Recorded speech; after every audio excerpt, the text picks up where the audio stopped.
step into the next level. Timeless game every day of the week. Could tell you how to level up your spirit and be success driven and mind strong. Get your finances right, get your grind on. You know there's power in the stories. Tune in, this the valor of the true man. Success blueprint.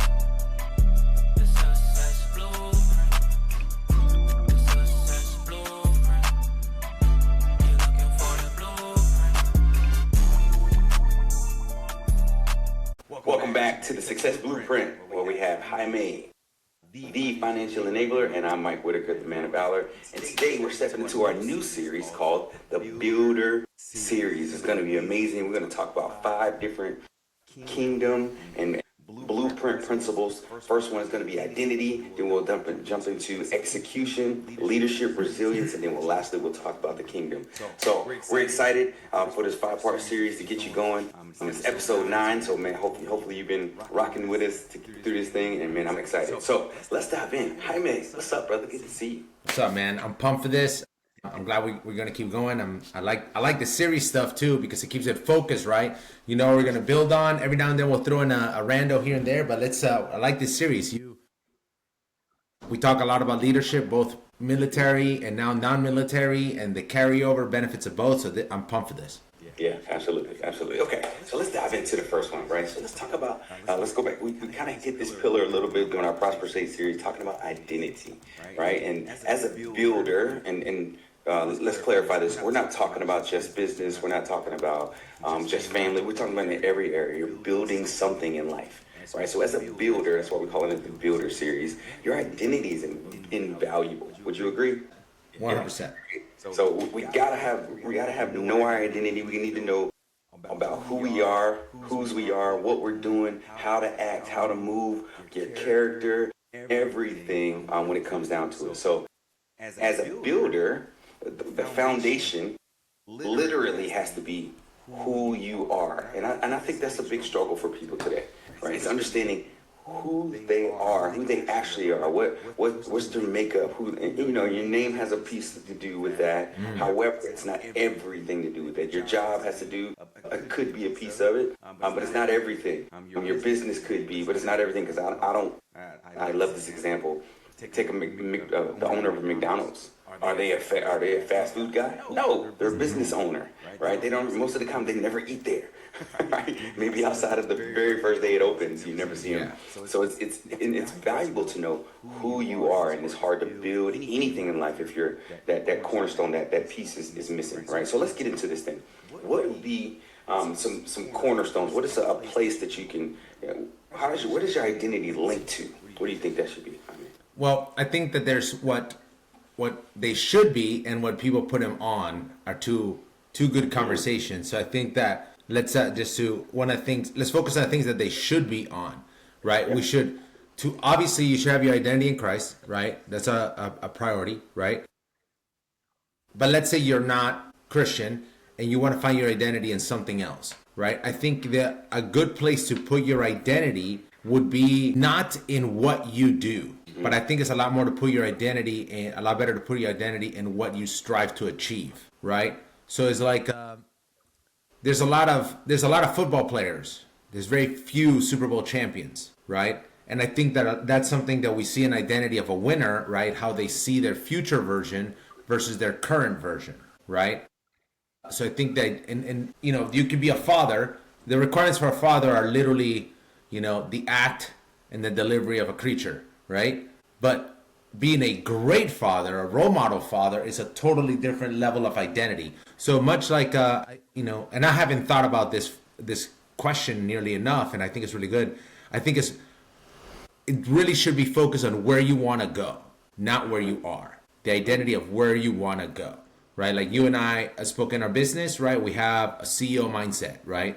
We're not just here to run a small mom and pop business, right? So I think that it's really on the end point, not on the current point. I would say that would be a good place to start with that in my perspective. What do you think? Yeah, and I agree with that, right? So in addition to that, I would say who you are as a person helps you identify the goals that you want, right? and you're trying to become. So who you are as a person, meaning your character, your conduct, how you think, how you move, how you treat other people, all of those things matter in your search of, here's the impact that I want to make. Because if you don't know who you are, it's kind of hard to figure out the impact. Right. And usually, I love this quote, we've said it plenty of times, and I think I heard Ed Milet say it, you're most qualified to help the person that you were, right? The thing that you've been through. And a lot of us, we want to shy away from that thing. It's like, man, I used to be a procrastinator, and I used to be a drug addict, or I used to be addicted to this, or whatever the case may be. Well, you're most qualified to help those people in most cases. So how can you make an impact using the thing that the talents and the gifts that God gave you? Let's just say for football, for example, since you mentioned them, let's just say a football player, is his whole identity in football? Or can he say, hey, I'm talented enough to play this game, however, who I am as a man that will allow me to impact single moms and kids that don't have, both parents in their family, or whatever the case may be. I want to help orphans, or I came from a home where it was broken, my dad was a drug addict, or my mom was this, or whatever the case may be, the thing that really hurt their life and propelled them to use their talents to get them out of that situation. Right. So who they become, who they are, understanding that I am a football player, but that doesn't mean I am football. Yeah. Right? That's not my whole identity. My identity as a man. I have integrity. I have honesty. I am loyal. I lead well. I love people, or I'm an introvert, or I'm a great thinker, or I'm artistic, or whatever. You know what I'm saying? Whatever it is that you want to do, that is a big role for me. All right. So, which makes me think about character as a whole. Right. And I heard this definition some years ago. He said, and it was an old pastor of mine. He said, character is doing what's right because it's right, when it's right, even when nobody's watching. Right? And I'm like, man, how do I have that? And who did we hear? And I know I'm kind of jumping a lot. So good. Who did we hear? Rich Dolly, right? One of our mentors. He said, if you played football forever, and you never won a Super Bowl. In your last season, you get to a Super Bowl game, you went to the championship game, and the ball's on the 1 yard line. You're the center, and it fumbles, and you pick the ball up. You can inch the ball forward just a half an inch, and nobody's ever going to know you moved the ball. And if you do move the ball, you win the championship, right? Your whole life, you work for this one thing, and nobody's ever going to know if you move it just 1 inch is this. Or if you don't move it, then you lose, and nobody would ever know, right? So the question is, will you move the ball when nobody's seeing it? That's character. And if your answer is yes to that, you should probably go. Yeah. Right? Because only you'll know. So yeah, I love that when it comes to this. Yeah, and I think that the longer that I've been, not only in the military, but with what we're doing now, I realize the true value of doing what's right, even when no one's looking. Right? So let's say it's super uncomfortable. Let's say you don't want to do it. Eventually will pay off to do what's right. It is always the best. It is always the best option, right? Because like you said, right, like you got to live with that. And plenty of people, I think, do the wrong option and then eventually we regret it. And we don't want to be regretting our life. It's much better when we don't have to do that. Absolutely. Yeah. Absolutely. Which is really good.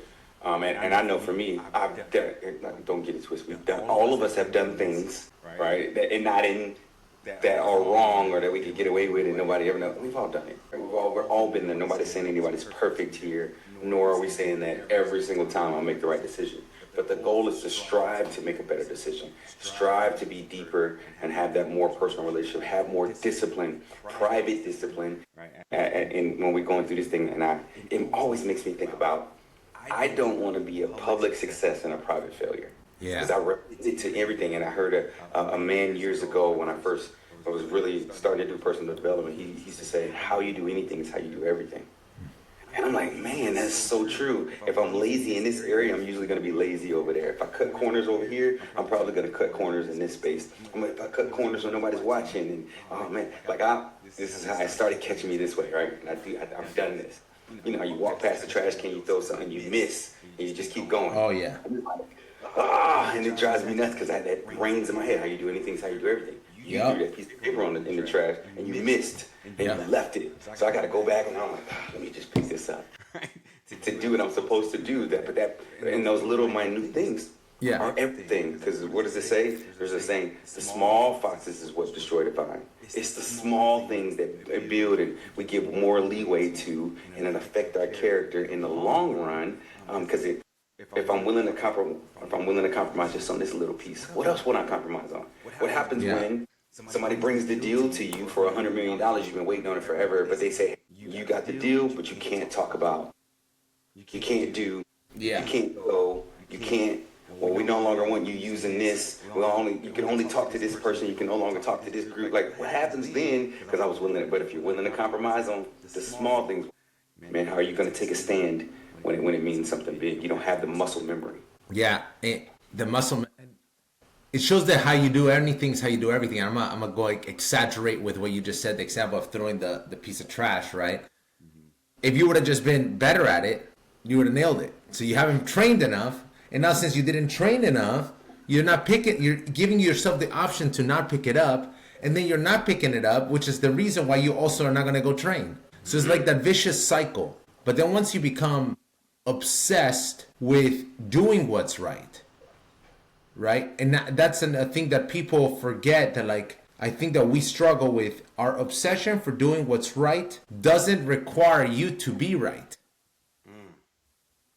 You can mess it all up, but you just got to do what's right. If you know this is right and it doesn't work out, that is okay, right? And I think that way too many people miss those opportunities. I mean, for that matter, we miss those opportunities. We miss more of those opportunities to do more of what's right, to be kinder and have that identity of a leader that does what's right all the time, right? And I think that desire, that obsession of I need to do what's right. I gotta get better at this. I didn't do that well last time. No big deal. Fix it now, right? And the sooner that we get on that journey, it really is really exciting because it changes everything. It changes everything when you start doing, I need to do everything right. I need to show up on time. Right place, right time, right outfit, all of these things. And it applies to everything in life. And people downplay it. Some people downplay it. But when you get to the creme de la creme of anything, they're all doing it. You know, Jamie Dimon, the CEO of Chase, I'm sure he strives to be on time. He has things to do. The same way that Nick Saban did. The same way that a great pastor does. I mean, I'm sure they mess it up, but they strive to that all the time, the little things. And I think that that's a game-changing approach to a business. And I think that maybe that's another unfortunate reality of like people that climb the ladders, we don't see their day-to-day, which we may not have the right view of their identity for us to emulate it, you know? That's what we got to find good people at our levels and start emulating. And what was it that Trey said today? Climbing and clawing, climbing and pulling. Climbing and pulling. You got to climb and pull to get up to that higher level, to get up to the people that are doing it better than you. You know? I think I think that to me is really important. Yeah, I agree. And when I hear character, I automatically think integrity too. Mm-hmm. You know what I mean? Like, so the only way I could do the right thing because it's right and all of those things, if I have integrity. And this is not just, there's a lot of people that'll just honest. Right. Ask them a question, they'll tell you the truth. Yeah. However, integrity is like being open and transparent, and I'm forthcoming, right? So when I think about integrity, do I have good character without supervision? Am I honest in all things? Like, you know what I mean? Like, in all my dealings, without anybody watching, can I do the right thing? And I laugh because this is a place where I am with my children, being 14 and 9, where I'm like, listen, when you don't do the right thing when I'm not looking, it shows me it's a character issue. You have the integrity piece is not there. Yeah. I'd much rather not tell them. Much rather you come up to me and say, I ain't cleaned my room today, I was tired. Right? Or I didn't do it because, I didn't feel like it. Versus, I did it. No, just come be real, all right? It's okay. I'm not saying there's no consequences for those actions because there's always going to be. Right? I make you go do what you're supposed to do probably in that moment. Or, hey, you got to hear my mouth. However, for us as adults, when we don't have that accountability, when we don't have somebody always watching us, and here's what a secret, Our kids are always watching. Our spouses are always watching. Our ladies or if you got a man, they're always watching. Our parents and our family and our siblings and our best friends are always watching anyway. We just don't think they see us, but they know, right? So can I have integrity? Can I move in without supervision and do the right thing? If it's, I heard somebody say this before. If I was to drop $100 bill and you saw me drop it, would you pick it up and think it was a blessing for you? Or would you say, hey, sir, you dropped this money, this is your money? Yeah. That's integrity. When nobody would ever fault you for picking up the $100 knowing that I dropped it and put it in your pocket. Yeah. And then if I turn around and say, oh man, I just dropped $100, did you see it? Would you say, oh yeah, I got it, I put it in my pocket? Most people would not. They'd ignore me and act like I didn't drop. You know what I mean? So that has a big problem. Most people hope that that's not true. Not most people. Some people hope they don't get seen. Yeah. Just to have a buck. But I mean, that goes into that identity of doing what's right. If you turn around and you're like, you give the guy the 100 back, he may be a billionaire. He'd be like, yo man, you were so kind and so thorough, keep it. There's people that are willing to do that, but you're because you had the wrong identity in this position, the wrong identity, and you did the wrong thing, you missed out on a blessing, right? Which again, it's always, again, I don't want to go too deep on the kingdom right now because it's just a topic thing, right? That God ultimately wants to bless us. There's ultimately a desire of God to bless. We are the ones that are choosing to delay, postpone, or deny the blessing, right? So it's like the blessing wasn't $100 falling. The blessing would come after doing what's right with said dropped $100. We have to have that identity with everything, like I think of like with our partners, right? The men that, and I don't know if you've seen it in the social media, there's this really awesome trend of like women being really about their husbands. It's like, my husband works a lot because he gives, like, I have this awesome life because my husband works a lot, or an aura of thankfulness. So these men and women have taken that identity of like, I need to be busy for you to have this life. And it's not hustle culture, it's not any of those things. And people act, they're like, I keep saying people act. We often have the perception that as men and fathers, we should always be there. But we look at, historically, men would have to leave. You have to go to war, you have to go work the farms.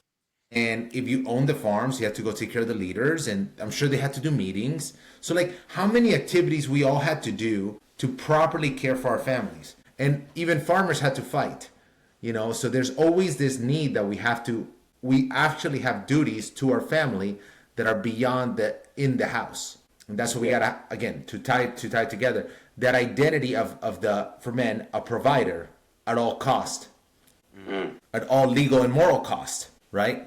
And that cost is going to be to you mostly. It shouldn't be to them. Absolutely. Absolutely. Yeah, love that. Right. I love that. And you're talking about this, and it still makes me think, we're talking about character when it comes to this. And because I want, as a provider, let's just say we're talking to men right now, as a provider, what I want to do is become more trustworthy to myself, which will make my character stronger, and I'll have more integrity because now what I'm doing is I'm telling myself I'm willing to do what's legal, moral, ethical for my family to do the thing that I need to do so I can become I can have more character, I can have a better life, I can figure out who I am so that I can build the life ultimately that I'm looking for. So I can have this successful blueprint of what it looks like in the track record to get there. So having that private discipline for myself, which is huge, right? The character and the integrity without supervision, then becoming trustworthy to me. That just means I'm like, hey man, I told myself that I'm going to make this happen for my family. I told myself that I'm having an impact in the world in this way. I told myself that I'm going to, when I make it, that I'm going to take care of the single moms, or I'm going to provide a way I'm going to go back to my city and to do the things that I said I was going to do. And man, look out for the underserved and underprivileged and whatever the case may be. But I become more trustworthy to myself because I'm doing those things. I got the steps. I'm taking the steps to get there, which only build our character. And I'll play with that. The provider, trustworthy to self. I've said it before, and I really like this analogy. It's like, if we're truly American, we don't negotiate with terrorists. Every American knows that phrase. America does not negotiate with terrorists. So why do we negotiate with a terrorist that is us? Every day, we're like, hey man, you should probably eat more. Yeah, probably. And don't work out today. Yeah, you're right. I'm a little tired. Don't work as hard. Yeah, you're right. So we're always negotiating with that terrorist. Now, people that live in discipline, right? That if you're trustworthy to yourself, it's totally different to negotiate with a terrorist than what it is to lose to the terrorist. Because you're going to. Like, it's hard. It's hard to do it every day. It's hard to do it every day. You're supposed to fail at it. But once you say, I won't negotiate, and then you're like, man, I ate too much. What do you got to do? You got to fix it the next day. That's all right. So it's like, it's constantly removing the option to negotiate, but people are allowing the negotiation, and then it drags on and it always fails. So you're not trustworthy to yourself, which, as we know, a great marker of somebody that is a failure is someone that doesn't keep promises to self, which is exactly what you said. You got to be a provider, should be trustworthy to self. And if you cannot keep your promises, you're lying to you, and you don't trust you. And then you go up to your wife and you say, trust me. And she's like, no, I am not going to follow you, because you're about to do what I know you do every morning. They say you're going to work out and you don't. Get out of here. Wow. Yeah. Wow. Yeah, that's good. Okay, because when you do this, to me, you start to know who you are and act like it. All right, which is vital. Like, we have to act like who we are and who we believe we are already. Most of us are acting like the past us versus future us. And I love this saying. Candace uses it all the time. I think it was Bob Proctor that said it.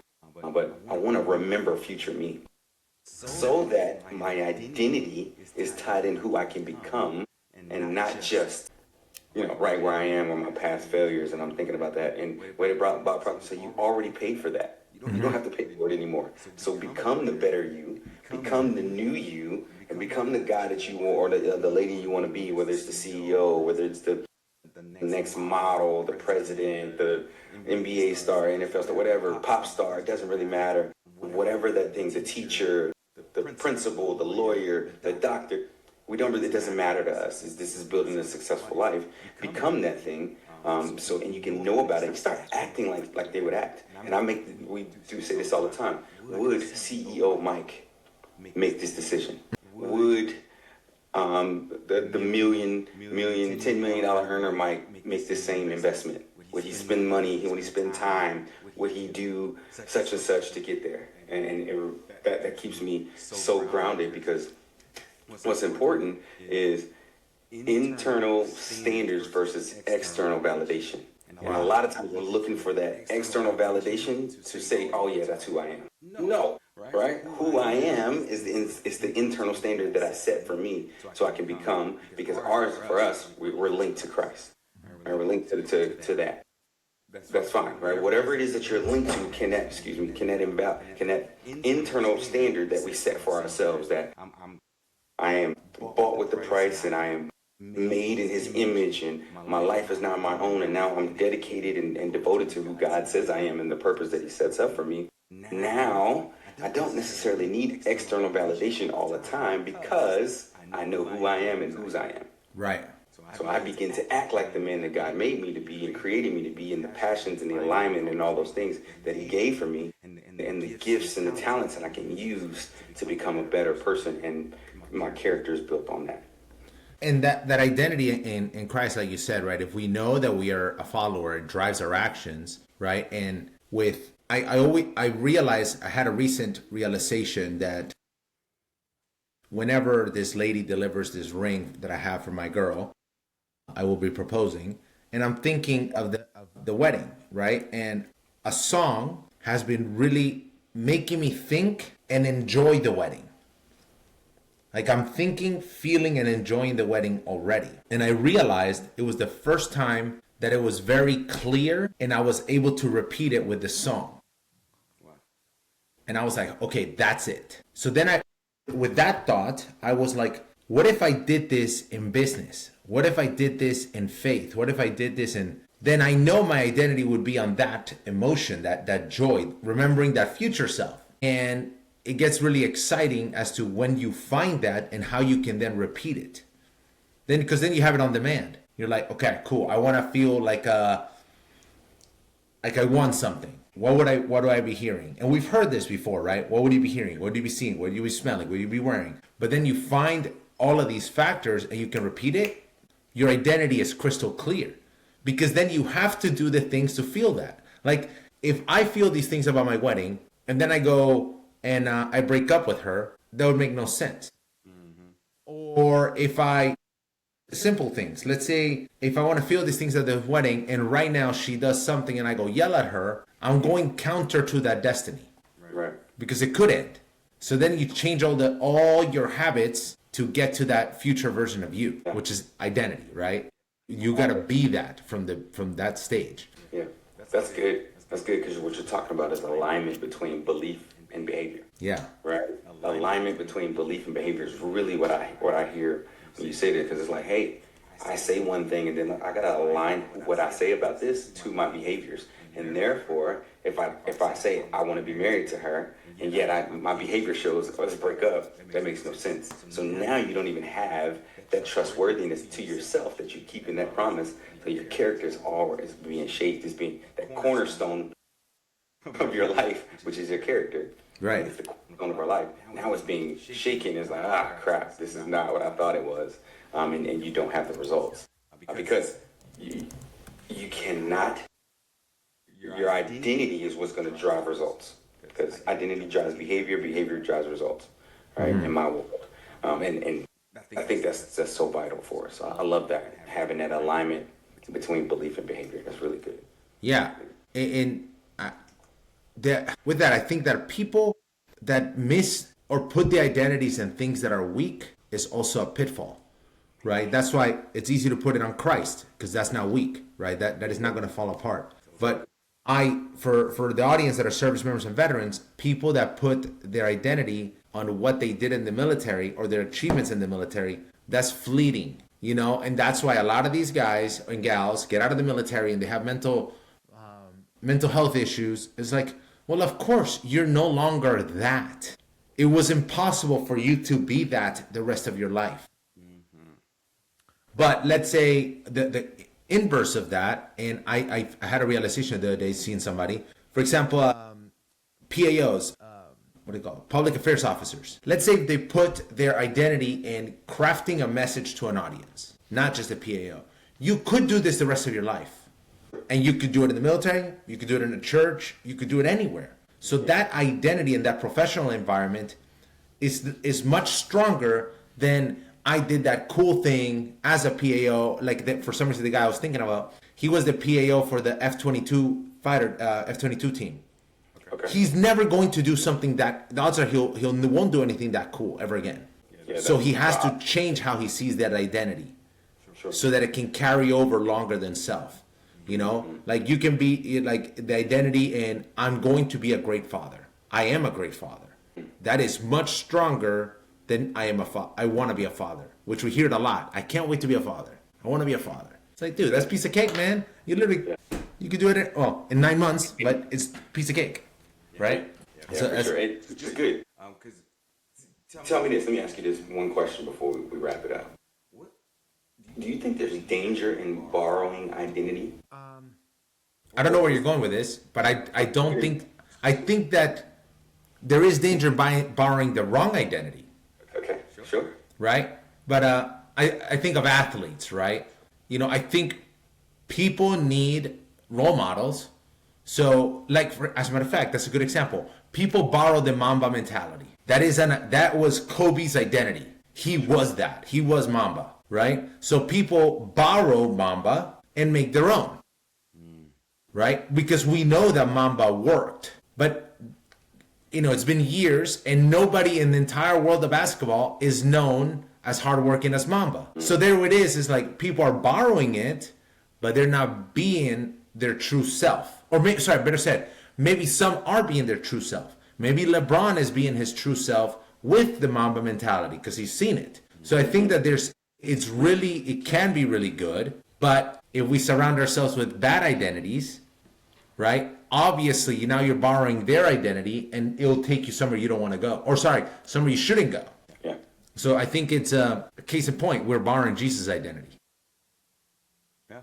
Like, hey, I'm gonna hold on to that because it's not. It is, and that's actually a really good one because it's impossible for us to be it. So we borrow it every day, and we have to think about it every day. And it's like, and even every moment. Yeah, which is good because, and the interesting part for Christ's identity is that He wants us to be who we are in Him, Right. who we are in Him, which allows for us to have individualism within Christ. And there's not too many places you can go where you can borrow an identity and still be an individual. Right. The danger in borrowing an identity is that when you try to be like somebody else to accomplish what they're doing versus your own purpose. Right. That's the worst part. Like, so using the Mamba mentality is amazing if you adapt it to your purpose. However, if you go try to be Kobe Bryant, it just doesn't work. Right? That's like saying, hey, I'm gonna be Kobe. That means you gotta go marry his wife and his kids, and you know what I'm saying? Like, Yeah. it's nearly impossible. Borrowing identity is not the same thing as borrowing belief.